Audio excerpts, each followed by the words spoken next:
Good morning and welcome to your 5 a.m. cash flow mastery. And my dear friend, the topic for today is cash flow learning from the success story of repair mechanic shop 200 crore company. मतलब किस तरह से एक ना repair mechanic shop है, उसने काम शुरू किया और आज ना वो 100 करोड़ की कंपनी है। बिल्कुल फोकस करने वाले हैं हम। कहाँ पे फोकस करेंगे? बिल्कुल सिंपल फोकस करेंगे। ये ना एक बिजनेस ओनर की रियल लाइफ स्टोरी है। किसकी? बिजनेस ओनर की रियल लाइफ स्टोरी, जिसके अंदर जब हमारे बिजनेस ओनर इस कहानी के पात्र ने अपना काम शुरू किया है ना, तो बड़ा सिंपल उसका घर है। घर से उतरते ही हाँ, सीढ़ियों के साथ में ही छोटी सी एक जगह है। बस वहां पर उसने एक दुकान खोल ली। किस चीज की? रिपेयर करने की।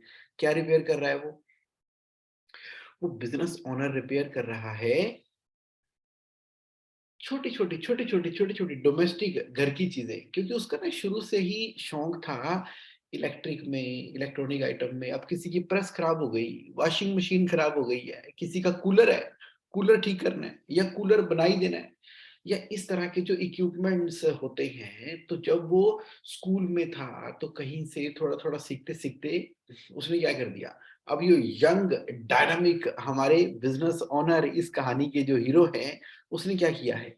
दुकान खोल दी है। अब उसके अड़ोस पड़ोस वाले सोच रहे हैं कि भाई ठीक है, तेरी उम्र में तो कई लड़के अब और आगे पढ़ाई कर रहे हैं। उसने 12वीं पास की है और पढ़ाई कर रहे हैं, आगे जा रहे हैं, बड़े साहब बनेंगे, कोई कॉलेज जा रहे हैं।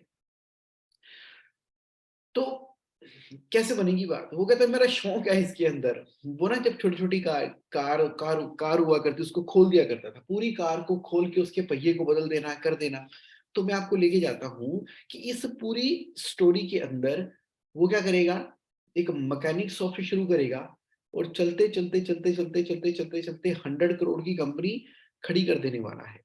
आप कह रहे हो जगमोहन, आपने तो शुरू में ही सारा सस्पेंस खत्म कर दिया इस कहानी के अंदर। तो ये तो कहानी शुरू होते ही खत्म हो गई।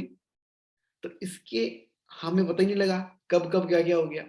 तो मैंने आज एक डिफरेंट तरीके से एक एक नए पर्सपेक्टिव से आपको ना इस पूरे के पूरी चीज को प्रेजेंट करने वाला हूं। पहली चीज क्या है? सक्सेस है। दूसरी चीज क्या है? लर्निंग्स है। लर्निंग कहाँ से है? छोटी छोटी रोज रोज की चीजों के अंदर। क्योंकि रियल लाइफ के अंदर क्या होता है, प्रैक्टिकल के अंदर क्या होता है कि फिल्मों की तरह सडनली सडनली कुछ ऐसी चीजें नहीं होती जो कि हमें लगता है यार ये हो जाएगा तो वो हो जाएगा। इस दुनिया में ना ऑर्गेनिकली सिस्टमेटिकली चीजें बैकग्राउंड के अंदर हो रही होती हैं, तो जो हमें सक्सेस की तरफ ले जाती हैं। क्या है वो? चलिए बात करते हैं। जब उसने मैकेनिक की दुकान खोली तो अब वो दुकान चल पड़ी। आस-पास के लोग उससे अपनी चीज़ों को रिपेयर करवा रहे हैं, तो उसका एक कैश फ्लो जनरेट होना शुरू हो गया, जिससे कि उसके अपने खुद के खर्चे निकल रहे हैं और वो अपनी फैमिली में भी कंट्रीब्यूट कर पा रहा है, क्योंकि वो अनमैरिड है। उसके फादर भी कहते हैं चल ठीक है, जो भी है, बाकी लड़कों की तरह आवारा तो नहीं घूमता, कम से कम काम पे लगा है। लेकिन वो बड़ा पैशनेट है इस मैकेनिकल वर्क को लेके, इस इलेक्ट्रिकल वर्क को लेके, इस रिपेयर मेंटेनेंस के वर्क को लेके, तो कर रहा है। अब करते-करते अब शादी की बात हुई, हो गई शादी, शादी हो गई है। अब दुकान को थोड़ा-सा उसने ठीक-ठाक करना शुरू कर दिया है। अब मनी मन सोच रहा है, इस तरह से अगर मैं इन छोटी-छोटी चीज़ों को रिपेयर करता रहूँगा, तो बात कैसे बनेगी? बात कैसे बनेगी? आगे कैसे बढ़ेंगे? सपने तो बड़े-बड़े हैं। वो कह रहा है कि मुझे सब कुछ हासिल करना है दुनिया के अंदर, लेकिन अब तो शादी भी हो गई है, परिवार की ज़िम्मेदारी है, लेकिन रूटीन वही फिक्स है। सुबह उठना, दुकान पे बैठना, कोई कस्टमर आ गया, उसको रिपेयर किया, ठीक है, उसके सामान को रिपेयर किया, ठीक किया और फिर रात हो गई। फिर गए, खाना खाया, तो रूटीन दिनचर्या चल रही है। तो पहला चीज़ उसने ये देखा कि मुझे अपनी दुकान के अंदर क्या करना है? मुझे अपनी दुकान के अंदर जब कोई कस्टमर आ ही गया, तो उसकी ना और भी छोटी-छोटी कई तरह की रिक्वायरमेंट है। तो उसने फादर से भी सुना हुआ था, समझा हुआ था, अड़ोस-पड़ोस में भी देखा था। तो अब उसने अपनी दुकान को भी धीरे-धीरे उन ज़रूरी चीज़ों के साथ में भरना शुरू कर दिया। जैसे कि इलेक्ट्रिकल बल्ब रख लिए, थोड़ी ट्यूब्स रख ली वहाँ पर, कस्टमर आएँगे तो वो ले लेंगे। फिर कोई पेचकस, नट, स्क्रू इस तरह की रोज़मर्रा की चीज़ें, कुछ वायर्स रख ली हैं उसने, कुछ सॉकेट है, तो एक तरह से बिजली टाइप की दुकान भी उसकी बननी शुरू हो गई है। तो वो साथ में उसको सप्लाई करना शुरू कर रहा है। एक चीज़ के ऊपर जो उसने ध्यान दिया, वो ये दिया कि मैं यहाँ पर जो माल जो भी रखूँगा ना, वो अच्छी क्वालिटी का रखूँगा। क्योंकि वो खुद भी क्वालिटी वाला बंदा था, मैकेनिकल था, टेक्निकल था। तो एक दिन वो संडे को जाया करता था, तो एक होता था लोकल माल, एक होता था हाई एंड माल, एक होता था मिडल माल। तो वो मिडल माल के ऊपर चीज़ों को खरीदना ताकि कोई बल्ब, ट्यूब या बाकी सामान खरीद रहा है, तो उसकी ड्यूरेबिलिटी अच्छी रहे। बात बन गई उसकी। अब हुआ क्या? अब देखो समय बड़ी धीरे-धीरे चल रहा है, धीरे-धीरे चल रहा है। अब उस समय के अंदर अब उसकी दुकान भी चलनी शुरू हो गई है, लोगों के अंदर नाम भी हो गया, मार्केट भी हो गई है कि भई यार एक ना जो भी सामान खरीदना होता है, एक तो रिपेयरिंग उसकी बढ़िया है, प्यार से बात करता है और सामान भी उसका ड्यूरेबल है, चोरी-डकैती, गलतियाँ, गड़बड़ियाँ नहीं करता। अब थोड़ी-सी मार्केट में जब उसकी गुडविल बढ़ी, जिसको हम क्रेडिबिलिटी कहते हैं, तो जहाँ से वो संडे के संडे माल लेकर आया करता था, तो उस पर्सन ने कहा कि यार हम तो ना आपकी दुकान के ऊपर ही माल भिजवा दिया करेंगे। कहता ठीक है जी। और वहाँ से उसको क्रेडिट टर्म्स के बारे में पता चलना शुरू हुआ। अब उसके पास जो मार्केट से सामान आता, उसकी दुकान पर ही आ जाता और उसकी पेमेंट उसको 30 दिन के साइकिल के अंदर करनी होती थी। उसने कहा यार ये तो बढ़िया हो गया। ये तो बढ़िया हो गया। अब यहाँ से उसकी कहानी का ट्विस्ट आना शुरू हुआ, थोड़ा-सा टिल्ट हुआ।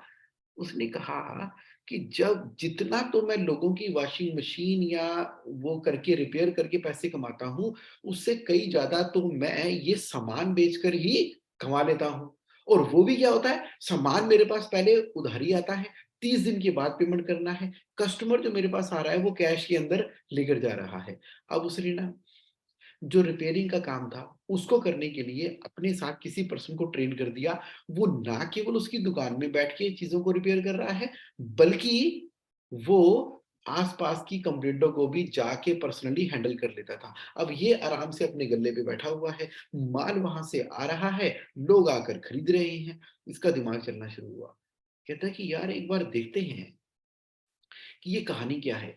उसने आगे जाके फिर देखना शुरू किया कि जहाँ से मुझे माल आता है, जिस दुकानों में मैं जाकर खरीदता था, वो अल्टीमेटली पीछे से खरीदते कहाँ से हैं? तो पता लगा कि पीछे फैक्ट्रियाँ हैं, पीछे यानी कि फैक्ट्रियाँ हैं इंडस्ट्रियल एरिया के अंदर, वहाँ पर उसकी मैन्युफैक्चरिंग होती है और वो जो मटेरियल होता है, वो लो क्वालिटी का मटेरियल है इलेक्ट्रिकल का और जो ठीक-ठाक क्वालिटी का मटेरियल है, वो कुछ ही कंपनियाँ हैं जो मैन्युफैक्चर कर रही हैं और जो हाई क्वालिटी का मटेरियल है, वो बाहर से आ रहा है, कहाँ से?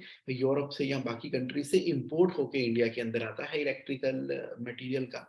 उसने कहा यार बात तो बड़ी कमाल की है, ठीक है। तो अब उसने दूसरों के बिज़नेस को स्टडी करना शुरू किया। उसको लगा मैं भी तो देखा जाए एक पूरी की पूरी चेन का एक हिस्सा हूँ। आज मैं एक दुकान चला रहा हूँ, पीछे से जो मैन्युफैक्चरर मुझे सप्लाई कर रहा है माल होलसेल मार्केट में, होलसेल से मेरे पास आ रहा है, तो उसने जुगत लड़ाई। जुगत क्या लड़ाई? उसने क्या किया हर संडे वो माल तो खरीदने पहले जाता ही था। अब वो माल खरीदने नहीं जा रहा था, क्योंकि अब तो माल अपने आप उसके पास आता था। लेकिन फिर भी उसने मार्केट में ना संडे को स्टडी करना शुरू कर दिया। मार्केट को स्टडी करते उसने वहाँ पर देखा कि कोई ना बड़े भाई साहब हैं जो कि इम्पोर्टर हैं। वो बाहर से माल इम्पोर्ट करते हैं और सप्लाई करते हैं।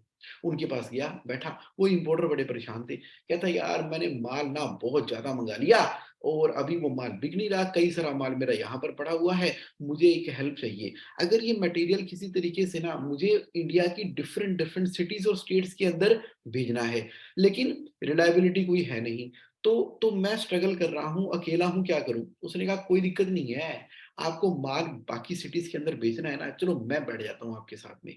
तो उनके साथ उसका बैठना-उठना शुरू हो गया। थोड़ा उसने हिसाब भी रखना शुरू कर दिया। इधर इसके घर के बाहर जो दुकान थी, वहाँ पर अब उसने 2 लड़के रख दिए हैं। एक लड़का जो है रिपेयरिंग करता है, एक लड़का जो है वो कैश का काउंटर सँभाल रहा है। अब देखिए कैश फ्लो के अंदर वो क्या कर रहा है एक्सपेंडेबिलिटी के हिसाब से बिज़नेस की चीज़ों को समझते हुए अग्रेसिव है। अब उसने गल्ला ही नहीं पकड़ लिया कि भई मैं ही बैठूँगा, या वो इतना ज़्यादा पैशनेट टेक्निकल वहाँ पर नहीं हो गया कि हर एक वॉशिंग मशीन मैं ही ठीक करूँगा। अब वहाँ पर 2 पर्सन उसकी दुकान पर हैं, अब उसने उस इम्पोर्टर के साथ में मिलके काम करना शुरू कर दिया है। मौका मिला, एक टूर पे निकला, एक टूर निकाला उसने साउथ का, एक टूर निकाला उसने सेंटर इंडिया का, एक टूर निकाला इसने नॉर्थ इंडिया का। वहाँ पर अलग-अलग लोगों से मिलना, करना क्या होता था, उसको ना पता लगा कि जो इम्पोर्टर माल इम्पोर्ट करता है, वो डीलर डिस्ट्रीब्यूटर अपॉइंट करता है ऑल ओवर दी इंडिया के अंदर, और वहां पर माल को सप्लाई करता है। माल इम्पोर्ट हुआ, ऑर्डर आया, वहां पर उसको सप्लाई कर दिया,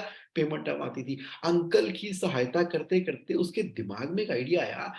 कहता है, अंकल एक काम करो ना, जब मैं आपके बिहाफ पे काम कर रहा हूँ तो क्यों परेशान रहती हूँ, और एक डीलर भी बना रहे हो, तो मेरी यहाँ पर दुकान है, तो जहां पर आप माल भी मार्केट से माल लेता हूँ, संडे के संडे माल आता है मेरे पास, महीने में पेमेंट होती है, आप मेरे को भी अपना इस नॉर्थ इंडिया का डिस्ट्रीब्यूटर बना दो। तू बन जा भाई, मेरे को क्या दिक्कत है, बना दिया।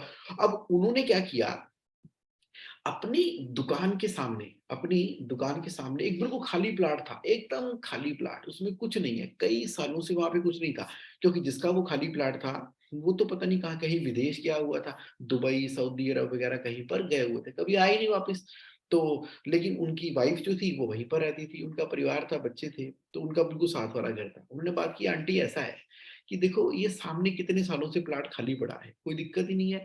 तो तो रिलेशन अच्छे थे, क्योंकि उनकी भी कई उन्होंने वॉशिंग मशीनें, फ्रिजें ठीक की थी। उन्होंने कहा, ये जो खाली प्लॉट है ना, इसके ऊपर चद्दरें डलवा दो, चद्दर डलवा दो, ताकि बारिश में पानी ना गिरे, ठीक-ठाक तरीके से चद्दर जो है वो डल जानी चाहिए।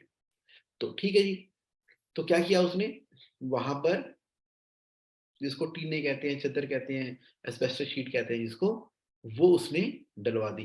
कहाँ पे? सामने वाले प्लांट के ऊपर। क्यों? ताकि वो जो इम्पोर्टर का माल है, अब दुकान में कितना माल आएगा? लिमिटेड माल आएगा। अब वो दुकान सामने वाले को उसने गोडाउन डिक्लेयर कर दिया, गोडाउन। तो वहाँ पर माल पड़ा हुआ है। इम्पोर्टर ने माल इम्पोर्ट किया हुआ है, इसने एज़ अ डिस्ट्रीब्यूटर भेजा हुआ, माल इसके पास पड़ा हुआ है। डील उसके साथ ऐसी हो गई थी, क्योंकि उसका तो माल बिक नहीं रहा था। तो वो कहता, कोई नहीं अंकल, धीरे-धीरे मेरी दुकान है, सारा माल मैं निकाल दूँगा। अब क्योंकि वो 2-3 टूर ऑलरेडी लगा के आ चुका था, साउथ के, इधर के, उधर के, और यहाँ पर उसको माल स्टोरेज करने की जगह भी मिल गई है। कोई खास ज़्यादा किराया भी नहीं था। अब एंटरप्रेन्योर के दिमाग को देखो कि वो क्या कर रहा है, एक-एक खेल को समझ रहा है। अब उसके पास मटेरियल जो है वो क्रेडिट के ऊपर आ चुका है, इम्पोर्टर के पास से सामने पड़ा हुआ है। इधर अपनी कैश फ्लो के हिसाब से डेली कैश सेल करने के लिए अपनी खुद की दुकान भी है, 2 लड़के भी बैठे हुए हैं। अब जितना माल वहाँ का यहाँ बिक जाता है, वो ठीक है, बाकियों के लिए ना, जो लोग उससे सामान खरीदने के लिए आते थे, तो धीरे-धीरे मार्केट में ये खबर फैलनी शुरू हुई कि भाई साहब इसके पास ना अच्छी खासी क्वांटिटी के अंदर मटेरियल अवेलेबल रहता है। किसके पास? हमारे बिज़नेस ओनर दोस्त के साथ। अब उसने अपने एरिया के अंदर भी छोटे-छोटे डीलर बनाने शुरू कर दिए हैं। देखो कहाँ से उसने काम शुरू किया था कि फ्रिज की रिपेयर कर रहा है, वॉशिंग मशीन की रिपेयर कर रहा है। करते-करते उसने एक लड़का बिठा दिया रिपेयर करने के लिए, सामान भी रखना शुरू कर दिया। फिर उसका माल भी यहाँ पर 30 डेज़ के क्रेडिट के अंदर आना शुरू हो गया। उसके बाद जब उसने इम्पोर्टर से बात की तो सामने गोडाउन बना लिया, उसके ऊपर चदरें डाल के, और उसको मटेरियल करना शुरू कर दिया, सेल सेल करना शुरू कर दिया। और अब क्या कर दिया है, मार्केट में उसकी रेपुटेशन बननी शुरू हो गई है, किस बात को लेकर? इससे बल्क के अंदर भी मटेरियल मिल जाता है। अब उसने क्या किया, 2-1 महीनों के अंदर सारा का सारा माल बेच दिया।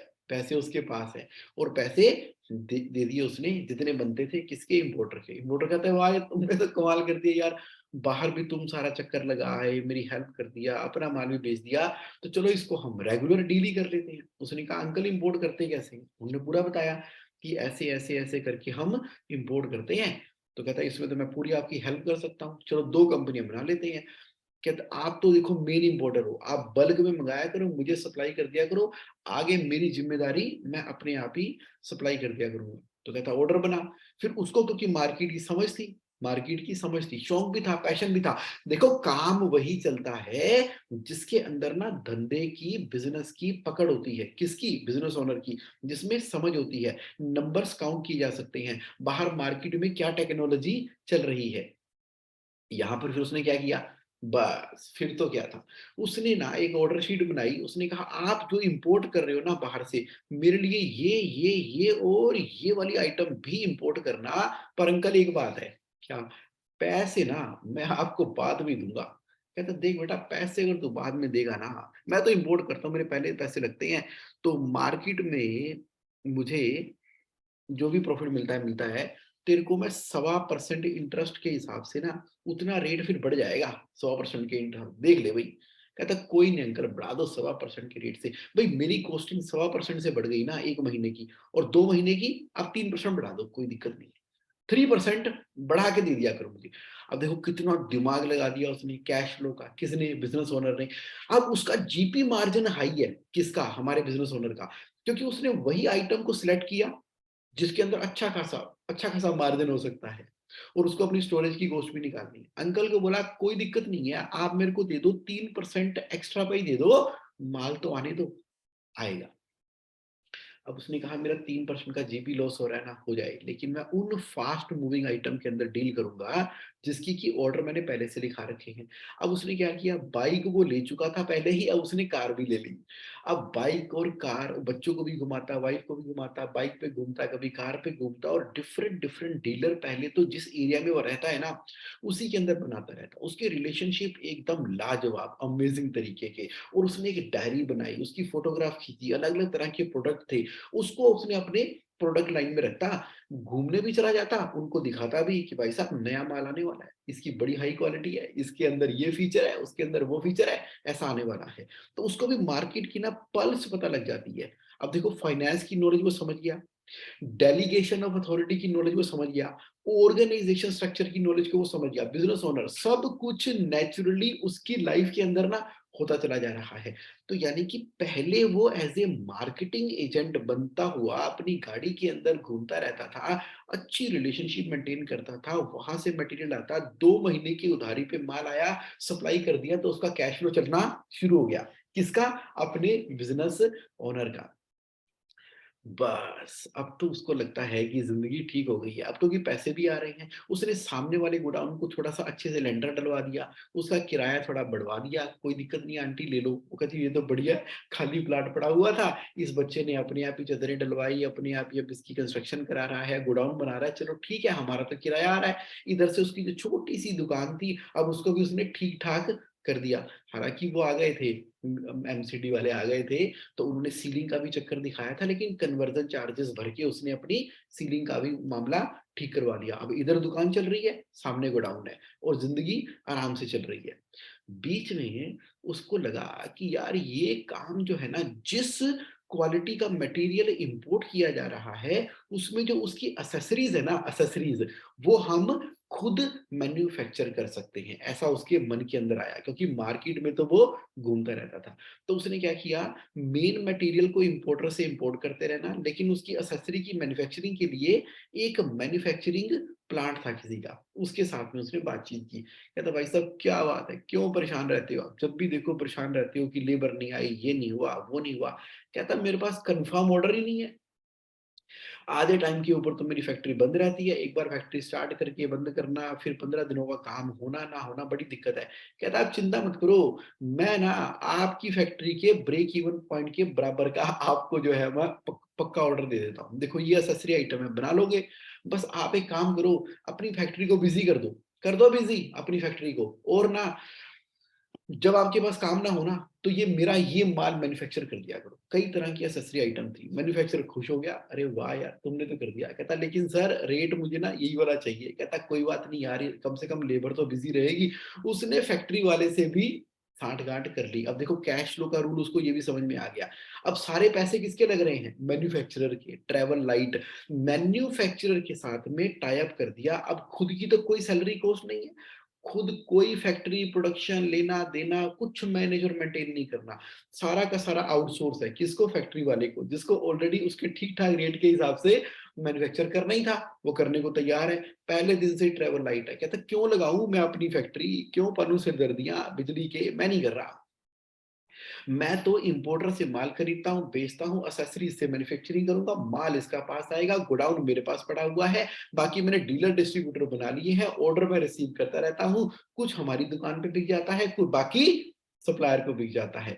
अब देखो कैसे-कैसे तार से तार जुड़ रहे हैं, तार से तार जुड़ रहे हैं। आपके लिए ना क्या प्रेज़ेंट हो रहा है, अपने बिज़नेस को इस तरह से बड़ी कैनवास के ऊपर जैसे ये है ना, इस तरह से ये बड़ी कैनवास के ऊपर खोल के, खिलार के, लिख के, पूरा बना के एक बार देखा करो कि मेरी बैकवर्ड इंटीग्रेशन कहाँ हो सकती है, मेरी फॉरवर्ड इंटीग्रेशन क्या हो सकती है, मेरा प्रेजेंट जो ऑर्गेनाइजेशन स्ट्रक्चर है उसके अंदर कहाँ-कहाँ पर कमियाँ चल रही है। यानी कि आप वर्किंग ऑन द बिज़नेस कर रहे हो, वर्किंग इन द बिज़नेस नहीं कर रहे। क्योंकि अभी मेरा बिज़नेस ओनर जो इस कहानी का हीरो है, अगर वो वर्किंग इन द बिज़नेस करता रहता, तो क्या होता?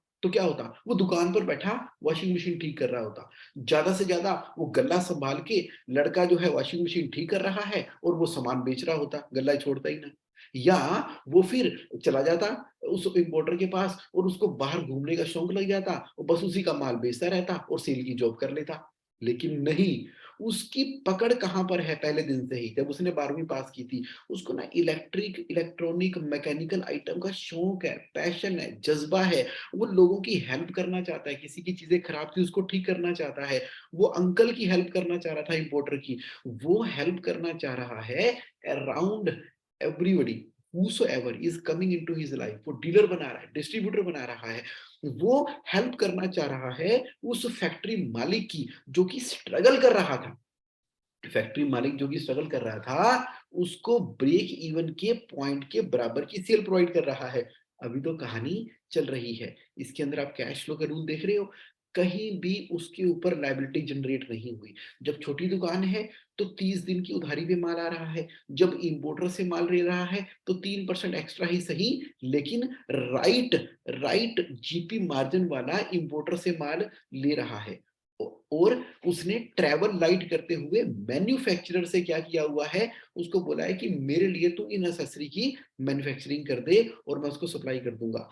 माल को स्टोर सँभालने के लिए, बढ़िया क्वालिटी मेंटेन करने के लिए सामने उसके गोडाउन भी है। उसकी क्वालिटी को, उसकी मार्केट को, पल्स को चेक करने के लिए दुकान पे जिस तरह का ग्राहक लग रहा है, उसको पता लग रहा है कि आजकल क्या टेक्नोलॉजी लग रही है और किस तरह का इलेक्ट्रिकल माल लोग खरीद रहे हैं।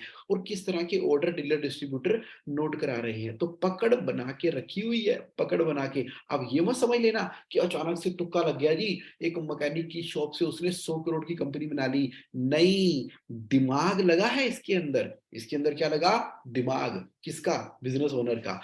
क्या फॉलो किए उसने? कैश फ्लो के रूल। ऐसे नहीं कर रहा कि वो उठा के कहीं से भी लोन-वोन उठा ले, लायबिलिटी कर दे, फिर उसी चक्रव्यूह में फँस जाए। लेकिन हाँ, अब चक्रव्यूह में फँसेगा वो। अब चक्रव्यूह में फँसेगा।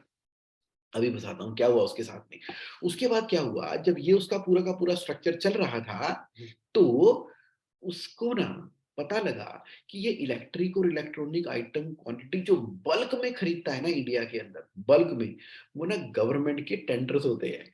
ये पूरा का पूरा हाईवे बनना है, उसके अंदर इलेक्ट्रिकल लाइटें लगनी है, ये पीडब्ल्यूडी तो क्या और जाने कौन-कौन सी गवर्नमेंट की ऑर्गेनाइजेशन है, जहाँ पर बल्क में बाइंग होती है। उसने कहा क्या मैं थोड़ा-थोड़ा इम्पोर्ट करता रहूँगा और डीलर डिस्ट्रीब्यूटर को बेचता रहूँगा, कुछ दुकान पे बिकेगा, काम करेंगे तो बड़ा करेंगे, काम करेंगे तो बड़ा करेंगे। बड़ा करने के लिए उसने क्या किया कि गवर्नमेंट को सप्लाई कैसे करते हैं? टेंडर से करते हैं। तो फिल करने शुरू कर दिए टेंडर, चाहे वो नेशनल हाईवे अथॉरिटी का टेंडर था, मतलब उस तरह से बहुत सारी मिनिस्ट्रीज़ हैं, जहाँ पे इलेक्ट्रिकल का काम होता है, वो करना शुरू कर दिया टेंडर उसने। स्कूल का है, रेलवे का है, तो करते-करते उसके पहले शुरू-शुरू में छोटे-छोटे टेंडर निकलने शुरू हुए। छोटे टेंडर थे, मार्जिन मनी दी, बैंक गारंटी दी, काम कराया, तो उसका नाम होना शुरू हो गया। धीरे-धीरे, धीरे-धीरे, धीरे-धीरे उसका तो काम चल पड़ा। लेकिन एक ऐसा लूप फँस गया कि गवर्नमेंट की पेमेंट आती है 3 से 6 महीने के अंदर, सरकारें चेंज होती हैं, 6 के भी 9 महीने हो जाते हैं, 6 के भी 9 महीने हो जाते हैं। कितने हो गए? 6, 7, 8, 9, हाँ, 6 के भी 9 महीने हो जाते हैं। तो तो वो अब उस लूप में फँसना शुरू हो गया, प्रेशर आना शुरू हो गया। तो सबसे पहले उसने पहली बार बैंक का दरवाज़ा खटकाया और बैंक ने उसकी सीसी लिमिट सैंक्शन कर दी। पहली बार ली उसने, उससे पहले खाली बैंक गारंटियाँ चल रही थी। अब उसकी सीसी भी लग गई है, बैंक गारंटी भी लग गई है। उसके बाद उसकी जो है एलसी का काम भी शुरू हो गया है। उसके बाद उसने अपने नाम पे पर्सनल लोन भी ले लिए हैं। उसके बाद उसने जो है जो एनबीएफसी कंपनियां हैं उसके साथ भी मिल-मुल के टाई-टूट करके कह रहा है कि अच्छा ऑर्डर मिला हुआ है, टेंडर बढ़िया है, एक बार निकल जाए 7, 8, 10 करोड़ की पेमेंट आनी है, पेमेंट फँस गई मार्केट के अंदर, वहाँ से पेमेंट आ नहीं रही, यहाँ से उसका जंजाल फँस गया। तो वो बैठ के सोच रहा था कि यार ये मैंने क्या कर दिया यार अपने साथ में, ये मैंने क्या कर दिया? अच्छी भली ज़िंदगी बढ़िया चल रही थी, ये गवर्नमेंट टेंडर के अंदर मैं फँस गया। फिर किसी के साथ उसकी बात हुई। किसी ने उसको समझाया कि देखो भई, जो गवर्नमेंट के टेंडर अप्लाई करने होते हैं ना, 100% उसके ऊपर रिलाई नहीं करना होता। वो आपकी मार्केट में क्रेडिबिलिटी बढ़ाने के लिए, वो मार्केट में आपको एक बड़ा एस्टेब्लिश करने के लिए, वो आपकी एक्सेस को डीप रूट तक पहुँचाने के लिए गवर्नमेंट के टेंडर कॉन्ट्रैक्ट तो ठीक है, लेकिन अगर आपने सारा का सारा पैसा, सारी की सारी लाइफ का टाइम इसके अंदर इन्वेस्ट कर दिया, तो कोलैप्स होते देर नहीं लगेगी। अब तुम धीरे-धीरे इसमें से बाहर निकलो और अपनी रेशो कर दो 50-50, 50 करूँगा गवर्नमेंट टेंडर, 50 करूँगा प्राइवेट। तो जो तुम्हारी प्राइवेट कंपनी चल रही है उसको चलने दो, गवर्नमेंट के हिसाब से जिसके अंदर बन गया ना तुम्हारा नाम, जो नाम बन गया है उस कंपनी को एज़ इट इज़ चलने दो, और जो तुम्हारी प्राइवेट है, अब शॉप है ना, एक नई एलएलपी खोल के उसके अंदर काम करना शुरू कर दो। और ये तुम्हारे डे टू डे के कैश को टेक केयर करेगा, मनी को टेक केयर करेगा, और ये गवर्नमेंट टेंडर टेक केयर करेगा। गवर्नमेंट टेंडर लेने वाली कंपनी का एक दायरा बांध दो, दायरा, कि भाई तुम्हारी बैंक गारंटी और ये तुम्हारे फंड कितने अवेलेबल हैं, अभी स्केल डाउन कर दो। जो भी गवर्नमेंट की पैसे आएंगे ना, आने दो, आने दो, आने दो, अभी नया टेंडर मत डालना या बढ़ाना मत। उसके आधे के बराबर की टर्नओवर का टेंडर चलने दो, ताकि कैश फ्लो आने दो। कहता ठीक है। तो धीरे धीरे पैसे आने शुरू हुए, वो पैसे आ गए, और वो पैसे उसने बैंक की सीसी बंद की, बैंक के टर्म लोन बंद किए, और एक लेवल तक ही वो गवर्नमेंट का काम करता रहा। लेकिन आज भी उसका नाम है गवर्नमेंट के अंदर कि ठीक है यार, ये तो भाई साहब ठीक है, अप्रूव्ड बंदे हैं। अब कॉन्ट्रैक्ट आता है तो वो जॉइंट वेंचर कर लेता है, कॉन्ट्रैक्ट आता है तो सब कॉन्ट्रैक्ट करता है, कुछ ऑफिशियली करता है, कुछ बहुत ऑफिशियली करता है, व्हाटएवर। तो उसके अंदर क्या होता है, टेंडर उसके नाम से पहले भी आ रहे थे, आज भी आ रहे हैं, लेकिन उसने स्केल कर दिया, उसने उसके लिए ना एक जार बना दिया, जार। बस इस जार के अंदर ही करूँगा। उसको पता लग गया कि एक्स्पोनेंशियल ग्रोथ अगर गवर्नमेंट कॉन्ट्रैक्ट में करनी है, तो मेरे पास फंड सफिशिएंट एप्रोप्रिएट अवेलेबल होने चाहिए, या इन्वेस्टर मेरे पास होने चाहिए। अभी मैं खुद का अपना इन्वेस्टर हूँ, इसलिए एक लिमिट तक करूँगा, लेकिन मेरा जो डीलर, डिस्ट्रीब्यूटर का नेटवर्क था, इलेक्ट्रिकल आइटम को बेचने का नेटवर्क था, वो ठीक चल रहा है, उसको चलने दो। तो यहाँ पर वो समझ आ गई। जैसे उसको समझ आई ना, तो उसने कैश फ्लो के खेल को जीत लिया, उसने जीत लिया कैश फ्लो के खेल को। लेकिन उसको एक बहुत बड़ा फ़ायदा हो गया। जब वो गवर्नमेंट टेंडर अप्लाई कर रहा था, तो उसकी मुलाकात हो गई किसके साथ में? एक ऐसे प्रोडक्ट के साथ में जो कि ट्रांसफॉर्मेशन ऐज के अंदर था। उसका नाम है सोलर प्रोडक्ट। ये सोलर प्रोडक्ट। गवर्नमेंट के टेंडर जो निकल रहे थे, वो कोई ऐसी स्कीम आई हुई थी कि पूरे भारत के अंदर बिजली होगी, हर घर के अंदर बल्ब जल रहा होगा। तो गवर्नमेंट ने एक ऐसा इन्वर्टर किया, जो इन्वर्टर है वो सूरज की रोशनी से चार्ज होता है। उसके टेंडर वेंडर उसने भरे थे, उसको मिल गए थे। तो जितने भी स्कूल हैं साउथ के अंदर, स्कूल के अंदर उसने वो वाला इन्वर्टर कम सोलर प्रोडक्ट, उसको सोलर प्रोडक्ट बोलते हैं। बस फिर क्या था, तो लाइन जो है वो इलेक्ट्रिकल, इलेक्ट्रॉनिक कंपोनेंट से निकलते-निकलते सोलर प्रोडक्ट के अंदर चली गई। सोलर प्रोडक्ट के चक्कर में उसकी जानकारी किसके साथ में हो गई? बैटरी के साथ में हो गई। Battery, solar product, battery, solar product. अब उसी की उसने ट्रेडिंग और मैन्युफैक्चरिंग भी करनी शुरू कर दी है। जो मैन्युफैक्चरर था ना, अब उसकी फैक्ट्री को भी उसने बाय कर लिया। कहता दे दे यार, तू मुझे दे दे, मैं देख लूँगा, मैनेज कर लूँगा। एक कहता कम से कम एक फैक्ट्री तो होनी चाहिए। तो उसने उसको state of the art factory बना के सारे के सारे सोलर प्रोडक्ट वही बनाने और असेंबल करने शुरू कर दिए। वाह! तो वो एक बड़ा जंप था। उसके बाद उसने अपने प्रेमिसेस बनाने शुरू किए। फैक्ट्री तो वो बनी गई थी, इसके अलावा ऑफिस, फिर दूसरा ऑफिस, फिर तीसरा ऑफिस, फिर मार्केटिंग ऑफिस, क्योंकि उसको ये समझ आ गई कि जब तक ढंग के मार्केटिंग के लोग तरीके से मार्केट से ऑर्डर लाकर सप्लाई नहीं करेंगे, तो बात बन नहीं पाएगी। प्रोडक्शन के ऊपर उसने अपना क्या बिठा दिया, आउटसोर्स के तरीके की तरह से एक्सपर्ट को बिठा दिया है। क्योंकि गवर्नमेंट कॉन्ट्रैक्ट की वजह से पेमेंट तो आ ही रहे थे, कन्फर्म ऑर्डर थे, और यहाँ उसने अब इसका इस्तेमाल कहाँ करना शुरू किया? प्राइवेट सेक्टर के अंदर। और प्राइवेट के अंदर अब उसको पता लग गया कि मार्केट के अंदर क्या-क्या प्रोडक्ट चल रहे हैं, इनोवेटिव तो था, क्रिएटिव तो था। इनोवेशन और क्रिएशन के द्वारा अब वो इलेक्ट्रिकल व्हीकल के बिज़नेस के अंदर भी आ गया, क्योंकि ईवी चार्जिंग स्टेशन लग रहे हैं पूरे हिंदुस्तान के अंदर, इलेक्ट्रिकल व्हीकल बन रहे हैं, इलेक्ट्रिकल व्हीकल के स्पेयर हैं, सर्विसेज़ हैं, बड़ा कुछ होता है। तो यानी कि कहाँ बिजली का सामान से कहाँ सोलर प्रोडक्ट से पूरा का पूरा बैटरी, बैटरी से मिलते-मिलते, करते-करते इलेक्ट्रिकल व्हीकल से चार्जिंग स्टेशन से लेके ओह माय गॉड! देखो सब चीज़ें के तार जुड़ते चले जा रहे हैं, जुड़ते चले जा रहे हैं। जब फंड की रिक्वायरमेंट आई, अब कंपनी का नाम ऐसा हो गया कि चलो ठीक है, इन्वेस्टर अब उसके बिज़नेस में इन्वेस्ट करने को तैयार हैं। क्यों? क्योंकि मार्केट में फेथ आ गया, कॉन्फिडेंस आ गया, प्रोडक्ट आ गया और एक चीज़ जिसको वो आज भी नहीं छोड़ता, वो क्या है? Innovation, progress, research and development. आज की डेट में उस बिज़नेस ओनर का एक ही काम है। कहता है देखो जी, फैक्ट्री अपने आप चल रही है, गवर्नमेंट के काम अपने आप ही चल रहे हैं, प्राइवेट डीलर डिस्ट्रीब्यूटर का नेटवर्क सारा बना रखा है। मैं तो भई एक ही काम करता हूँ, क्या? मिलना-जुलना, मिलना-जुलना। चाहे मेरे अपने बिज़नेस नेटवर्क के लोग हैं, उनसे मिलना-जुलना या रिसर्च एंड डेवलपमेंट या गवर्नमेंट ऑफिसर के साथ में मिलना-जुलना या फॉरेन ट्रैवल करना। फॉरेन ट्रैवल करके अलग-अलग कंट्रीज़ के अंदर जाता हूँ, अलग-अलग फैक्ट्रीज़ को विज़िट करता हूँ। कौन-सी टेक्नोलॉज़ी कहाँ पर किस तरह से हो रही है, साल में 1-2 वेकेशंस करता हूँ और पूरा एम्पावर इनेबल करता रहता हूँ टीम को। टर्नओवर 100 करोड़ की कर दी है, टर्नओवर अब 100 करोड़ की कर दी है, जिसके अंदर उसने ना कोई कहीं से एमबीए नहीं किया हुआ, कहीं से कोई डिग्री नहीं हासिल की हुई, कहीं से कुछ ऐसा नहीं है कि फॉर्मल स्टडी कर ली हो। उसकी लाइफ ही कैश फ्लो के प्रिंसिपल के अराउंड घूमती हुई, बिज़नेस की इंटेलिजेंस के अराउंड घूमती हुई आज उसको मैकेनिक से 100 करोड़ की कंपनी के ऊपर लेकर आ गई है। अभी तो ये शुरुआत है। अभी तो जो प्लान बने हुए हैं वो तो आप सुनोगे तो मज़ा आ जाएगा। 500 करोड़, 1000 करोड़, 2500 करोड़, 8000 करोड़ इस तरह से उसका टाई अप होना शुरू हो गया है। मनी का खेल कहाँ पर आता है? मनी का खेल उसने एक बार गलती की थी, जब इतनी सारी सीसी अकाउंट खुलवा दी। वो आज भी कहता है, जब सीसी अकाउंट खुलवाए थे ना, तो ऐसा लगता था कि वो फ्री की मनी है, लेकिन वो फ्री की मनी नहीं है, बहुत भारी मनी है। बैंकों की तरफ से रिमाइंडर आते थे, हर महीने की 1 तारीख को इंटरेस्ट डेबिट हो जाता था और टर्म लोन की इंस्टॉलमेंट का बड़ा प्रेशर रहता था। मैंने स्केल डाउन किया और कैश के लिए डिपेंडेंट हो गया अपने कैश फ्रॉम ऑपरेशन के ऊपर। कैश फ्रॉम ऑपरेशन यानी कि बिजनेस की ट्रांजेक्शन से, यानी कि सप्लायर से माल खरीद के बेच के पैसा आएगा तो क्रेडिट मेरा सप्लायर का लगेगा, ना कि बैंकों का।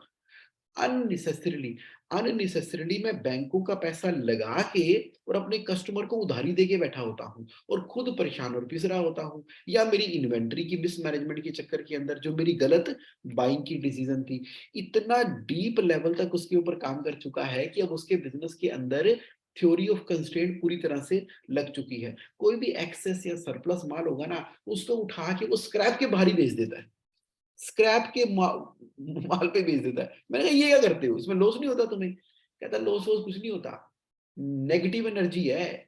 अगर मेरी फैक्ट्री में, मेरे आस-पास, मेरी दुकान में, मेरे गोडाउन में, मेरे काम में, कहीं पर भी अगर कोई ऐसा माल पड़ा हुआ है जो कि मूव नहीं करता, जैसे तालाब होता है ना तालाब, तालाब के अंदर अगर पानी पड़ा रहेगा,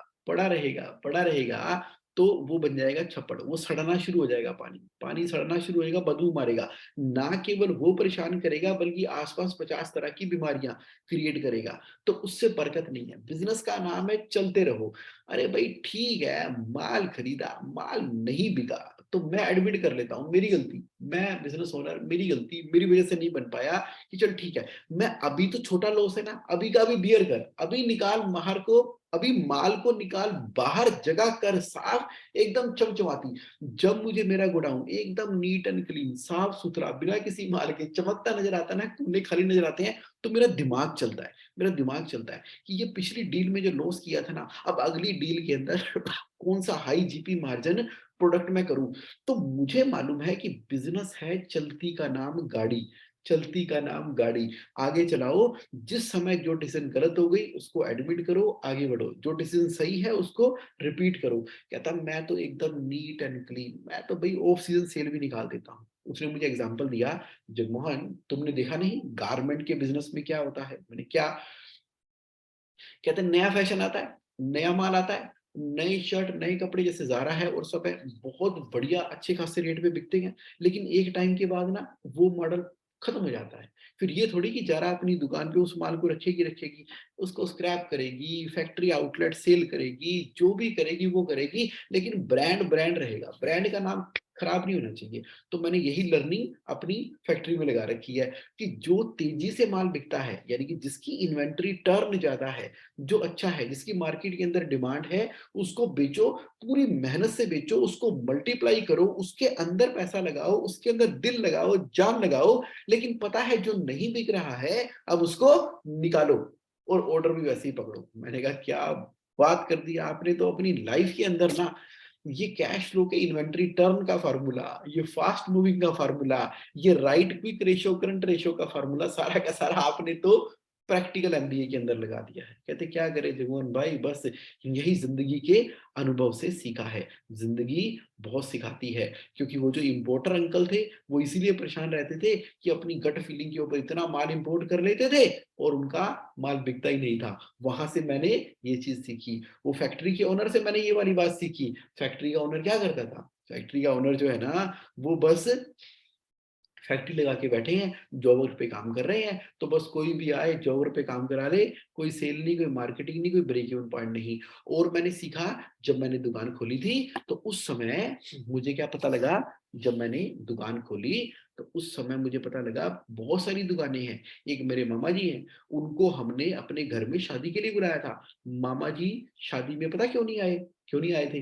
क्योंकि वो ना अपने गल्ले पे बैठे रहते थे, अपनी दुकान में बैठे रहते थे। कहते अगर मैं शादी में चला गया तो 4 दिन के लिए जाना पड़ेगा, घर में कोई है नहीं, दुकान खुलेगी नहीं, दुकान पे बैठेगा कौन, किसी के ऊपर भरोसा नहीं कर सकते, अगर माल चोरी हो गया तो क्या होगा, अगर नहीं दुकान चली तो हमारे घर की किस्तें कैसे निकलेगी, ये कैसे। उन्होंने सारी उम्र अपनी दुकान छोड़ी ही नहीं। तब मैंने कहता डिसाइड किया था, ऐसा काम नहीं करूंगा जहां पर मैं फंस जाऊंगा। और ये जगमोहन मेरी लाइफ की लर्निंग्स हैं जो मैं आपसे शेयर कर रहा हूँ। तो बड़ी लंबी डिस्कशन चली, मेरे अपने यार हैं, दोस्त हैं, कई सालों से जानता हूँ उनको, देख रहा हूँ अपने सामने ये सब चीजें हो रही हैं। आपके लिए क्या प्रेजेंट हो रहा है? आपके लिए क्या प्रेजेंट हो रहा है? जरा बताओ, जरा बताओ, जरा बताओ। जो लोग मेरे साथ लाइव है ना, जो मेरे साथ लाइव है, तो जरा चैट बॉक्स में बताओ, एक एक कमेंट दो, एक एक बात लिखो, ताकि मैं आपकी बातों को देखूं, समझूं। और सुबह 5 AM के अंदर आप इस स्टोरी के अंदर आए। मेरी ना आज थोड़ी आवाज वैसी नहीं है जैसी नॉर्मली होती है, तो कुछ जरा दिल्ली की सर्दी का असर चल रहा है। तो please bear with me this time, this Saturday, अगले सैटरडे तक तो एकदम फाट ठक कर देंगे, एकदम बढ़िया। ओके, तो जरा आप चैट बॉक्स की तरफ चलते हैं, चैट बॉक्स की तरफ चलते हैं। लेट मी सी। ओके, तो जरा आज के सेशन के बारे में चैट बॉक्स में कमेंट देखते हैं। सुशील धवन जी गुड मॉर्निंग, चिन्मय जी वेलकम, राहुल अग्रवाल जी कह रहे हैं out of the box thinking, don't stay in your comfort zone, always keep your focus on finding new avenues. बहुत बड़ी बात पकड़ी है आपने राहुल अग्रवाल जी। कैसे वो बिजनेस ओनर जो है, मतलब कि out of the box thinking कर रहा है, अपनी ही लाइन के अंदर, कभी इंपोर्टर तो कभी डिस्ट्रीब्यूटर तो कभी मार्केटिंग। क्या बात है। यस, डॉक्टर संजय नरवाल जी कह रहे हैं great session Jagmohan ji, thank you Sanjay Narwal ji. Shivam ji कह रहे हैं new innovation with financial control mindset.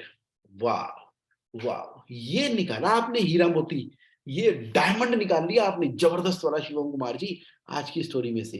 And this is true, this is true. Chinmay Mittal ji कह रहे हैं are you talking about Servotech sir? Chinmay ji 1 to 1 मिलेंगे, 1 to 1 मिलेंगे। अभी ना मैं किसी बिजनेस ओनर का नाम नहीं ले रहा, क्योंकि इस तरह से ना और बहुत सारी मुझे लाइव केस स्टडी बतानी है जिसको मैंने अनुभव से देखा है और जाना है। और उनके नाम जो डिस्क्लोज होंगे ना, उन लोगों के नाम, वो उन लोगों के नाम डिस्क्लोज होंगे जब वो खुद स्टेज पे आके शेयरिंग करेंगे। होते हैं ना हमारे इवेंट, हमारे इवेंट के अंदर बिजनेस ओनर्स आते हैं, वो प्राउडली अपनी शेयरिंग करते हैं। तो ये नाम ना उनकी शेयरिंग में, उनकी वीडियो रिकॉर्डिंग के साथ में करूँगा। अभी तो मैं नाम नहीं ले रहा, अभी तो मैं उसमें से लेसन्स ले रहा हूँ, क्योंकि नाम इम्पोर्टेंट नहीं है, लेसन इम्पोर्टेंट है। राजकुमार सबल जी कह रहे हैं, similar story of my life. Yes Rajkumar ji, yes, I can relate, I can relate, I can relate. किस तरह से आपने प्लेसमेंट वाले काम में 100 करोड़ पार कर दिया। आई लव यू आर के सबरवाल जी, यस, इसी क्रिएटिविटी के साथ में। सुशील धवन जी कह रहे हैं, great motivation with cash flow in the business. Absolutely, cash flow पे भी ध्यान रख रहे हैं। जब जज्बाती हो गया था वो, जज्बाती, और बैंकों की ओडियां सीसियां चल गई थी, खाली टेंडर के बिजनेस से चले गए थे, तो बड़ा ही बुरा हाल हो गया था। लेकिन जैसे ही डाइवर्सिफाई किया तो कमाल कर दिया। चिन्मय मित्तल जी कह रहे हैं बिल्कुल ठीक है, डन। तो दैट वे, तो माय डियर फ्रेंड, तो आज के सेशन में इतना ही। फिर दोबारा से नेक्स्ट सैटरडे मिलेंगे एक नए इंपॉर्टेंट, रियल, मीनिंगफुल, सही कैश फ्लो के ऊपर जो हमें करना चाहिए उसको लेके। लेकिन उससे पहले रुको रुको रुको रुको, उससे पहले सुधीर सिंगल जी ने एक मैसेज भेज दिया है। Sudhir ji thank you. क्या लिखे हैं? Business growth with no investment. और एक क्या पॉइंट पकड़ा है, मैं इसको ना स्क्रीनशॉट ले लेता हूँ, ये मेरी अगली पीपीटी बनाने के काम आएगा। धन्यवाद सुधीर जी। आपने तो हेडिंग दे दी, business growth with no investment. सही बात है, उसने तो घर के बाहर ही दुकान खोल दी थी। High cash flow, high cash flow बिल्कुल है उसका। क्यों? क्योंकि वो तो बैठा है, पहले तो रिपेयर कर रहा था, तो पैसे पहले आते ही आते हैं। उसके बाद उसके पास 3 महीने का, 2 महीने का क्रेडिट रहता था। हाई जीबी प्रोडक्ट के ऊपर उसने फैसला कर रखा था कि मैं वही प्रोडक्ट लूंगा। And constant diversification. हाँ, ये सुधीर जी आपने ना लिख के साबित कर दिया, एकदम लिख के। इसको तो मुझे ना डाल भी देना चाहिए कि बेसिक, सर आपके ना एनालिटिकल स्किल बड़े शानदार है सुधीर सिंगर जी। तो मुझे एक बार ना आपसे 1 to 1 करना होगा। तो कांस्टेंट डाइवर्सिफिकेशन, यानी कि वो रुका नहीं है, वो रुका नहीं है, वो रुका नहीं है, वो लगातार लगातार डाइवर्स करता रहा है कि शायद उसका इंटरेस्ट अपने बिजनेस में बहुत ज्यादा है। हो सकता है कि वो बहुत पैशनेट है अपने प्रोडक्ट को लेके। के मिश्र जी कह रहे हैं, shrewd financial and business planning. बिल्कुल एकदम श्रूड प्लानिंग है। कहता ठीक है जी अंकल जी, इम्पोर्टर जी, पैसे आपके लगेंगे, चाहे रेट बढ़ाना है बढ़ा लो, पैसे लेकिन आपके लगेंगे। ओए होए होए होए, कितनी बड़ी बात है ना। 3% चाहे मुझे महंगा माल दे दो, लेकिन सप्लायर पैसे तुम्हारे लगेंगे। मैं तो बेच ही दूंगा, मुझे तो धंधे की समझ है, मुझे तो मार्केट की समझ है, मुझे तो मार्केट के डायनामिक पता है, मुझे पता है कहाँ पे स्टोर करना और फास्ट बेचना है। पैसे आपके लगेंगे। कौन? के मिश्री जी, सही पॉइंट पकड़ा आपने। और बिजनेस प्लानिंग है, क्योंकि वो प्लान तरीके से कर रहा है। अरे आपने तो पूरा निचोड़ निकाल दिया आज की पूरी वर्कशॉप का, और पूरी समराइज भी हो गई, रिवाइज भी हो गई। चलिए, यही तो मजा आता है 5 AM के अंदर, फ्रेश माइंड के अंदर, जब कोई भी हमें डिस्टर्ब करने के लिए नहीं है, और हम फोकस तरीके से अपने ब्रेन के न्यूरो पैटर्न क्रिएट कर रहे हैं। चलिए, thank you very much, have a great and amazing amazing amazing week ahead. फिर मिलेंगे next Saturday. Bye. Thank you so much, great learning. Okay bye Chinmay ji, thank you.